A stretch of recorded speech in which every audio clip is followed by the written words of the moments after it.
మొన్న గ్యాస్ కష్టాలు, ఈ రోజు పెట్రోల్ డీజిల్ కష్టాలు, పబ్లిక్ ఎన్ని కష్టాలు ఎదుర్కోవాలి చూస్తా ఉన్నాం. 2 రోజుల నుంచి రాష్ట్ర వ్యాప్తంగా కూడా అన్ని పెట్రోల్ బంకులలో పెట్రోల్ డీజిల్ కరువుతోని ప్రజలు చాలా ఇబ్బందుల పాలవుతున్నారు. ప్రస్తుతం మనం కల్లకుర్తి భారత్ పెట్రోల్ బంక్ దగ్గర ఉన్నాం. ఇక్కడ కొందరు ఉన్నారు, వాళ్ళని అడిగి తెలుసుకునే ప్రయత్నం చేద్దాం. చెప్పండి, మీరు సుమారుగా ఎంతసేపు నుంచి మీరు బంకులు తిరిగారు? ఈ ప్రాబ్లం ఎట్లా చూస్తారు? ఒక 3 అవర్స్ నుంచి ఇక్కడ వెయిట్ చేసినాను. 3 అవర్స్ నుంచి వెయిట్ చేస్తే నాకు ఇప్పుడు డీజిల్ కొట్టడం జరిగింది. అన్ని బంకుల్లో డీజిల్ లేదు, కొన్ని బంకులో పెట్రోల్ ఉంది, కొన్ని బంకులో మాత్రం ఎక్కడ తిరిగినా, ఏ బంకు తిరిగినా, హైదరాబాద్ చౌరస్తా, మహబూబ్నగర్ చౌరస్తా, గవర్నమెంట్ పెట్రోల్ బంకు తిరిగినా ఎక్కడ మాత్రం డీజిల్ లేదు. ఇక్కడ మాత్రం ఒక్కడే దాంట్లో ఉంది, మహబూబ్నగర్ రూట్ లో పెట్రోల్ భారత్ పెట్రోల్ బంక్ లో మాత్రమే ఉంది. ఇక్కడ కూడా ఒక 3 అవర్స్ వెయిట్ చేస్తేనే బండి ఉండడం జరిగింది.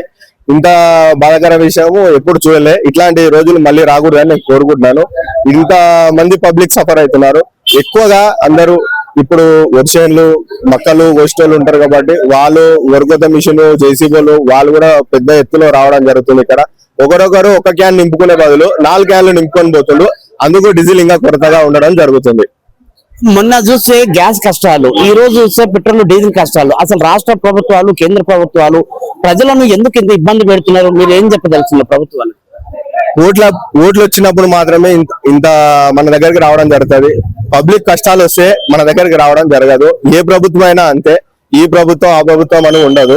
ఏ ప్రభుత్వం ఒకటేలా ఉంటదో అలా అవసరం తీరింది కాబట్టి ఇప్పుడు మన అవసరానికి వాళ్ళు పట్టించుకోవడం జరగదు. ఏం చెప్పదలుచుకుంటున్నావు? సగటుకు సామాన్యుడిగా ఈ రోజు పడుతున్న కష్టాలు, బాధలు ప్రభుత్వాలకి ఏం చెప్పదలుచు? వాళ్ళు వచ్చి ఇక్కడ నిలబడితే ప్రభుత్వం తెలుస్తుంది. దానిలో ఓటు వచ్చినప్పుడు అడిగినప్పుడు అమ్మ అయ్యా అని కాలు పట్టుకుంటారు. అలా అవసరం అయిపోయినాక ఇక్కడికి రావడం జరగదు. ఒక పోలీస్ గాని, ఒక వ్యవస్థ గాని ఇక్కడ ఉన్న క్యూ లైన్ లో కూడా ఉండడం జరగట్లేదు. ఎంతసేపు ఉన్నా మాక్సిమం పోసే పెట్రోల్ డీజిల్ మాత్రం ఓన్లీ డబ్బాలో ఎక్కువ పోవడం జరుగుతుంది. నేను 3 అవర్స్ నుంచి వెయిట్ చేసి ఇప్పుడు ఒక 3 అవర్స్ తర్వాత నాకు పోవడం జరిగింది. నేను మార్నింగ్ 8 నుంచి ఇక్కడనే ఉన్నా. ఇప్పటి వరకు ఇప్పుడు 11 అవుతుంది. నేను టిఫిన్ కూడా వేయలే. ఇంత కష్టపడుతున్న ప్రభుత్వం కాదు, పోలీసులు కూడా రావట్లేదు. క్యూ లైన్ లో ఎంతసేపు నిలబడినా మధ్యలో వచ్చిన వాళ్ళకే పోస్తారు. పెట్రోల్ అంటే డీజిల్ గానీ క్యాన్లలో పోయడం జరుగుతుంది. సో మొత్తానికి పెట్రోల్ కష్టాలు మామూలుగా లేవు. గ్రౌండ్ లెవెల్లో చాలా వరకు చూస్తా ఉన్నాము మనం. మొన్న గ్యాస్ కష్టాలు, ఈ రోజు పెట్రోల్ డీజిల్ కష్టాలు. ప్రభుత్వాలకి ఎన్ని విపత్తులు వచ్చినా సామాన్యులకు, ప్రజలకు కష్టాలు తప్పవు. ఈ రోజు దాదాపు 3 గంటలు నిలబడితే ఒక 20 నుంచి 25 లీటర్ల పెట్రోల్ కానీ డీజిల్ కానీ దొరికే పరిస్థితి ఉంటుంది. అంటే ఒక పెట్రోల్ బంక్ లో ఎంత కెపాసిటీ ఉండాలి, ఎంత స్టోరేజ్ పెట్టుకోవాలి, ఒకవేళ ఇలాంటి విపత్తులు వచ్చినప్పుడు దీన్ని ఎట్లా మనం అధిగమించుకోవడానికి వాళ్ళు కొంచెం ముందుగానే ఆలోచన ఉంటే ఇలాంటి ప్రాబ్లం వచ్చినప్పుడు కొంచెం మనకు ఏదైతే మనం స్టాక్ పెట్టుకున్న అంటే స్టోరేజ్ పెట్టుకున్న పెట్రోల్ డీజిల్ వాళ్ళకు పబ్లిక్ ఇవ్వడానికి అవకాశం ఉంటుంది.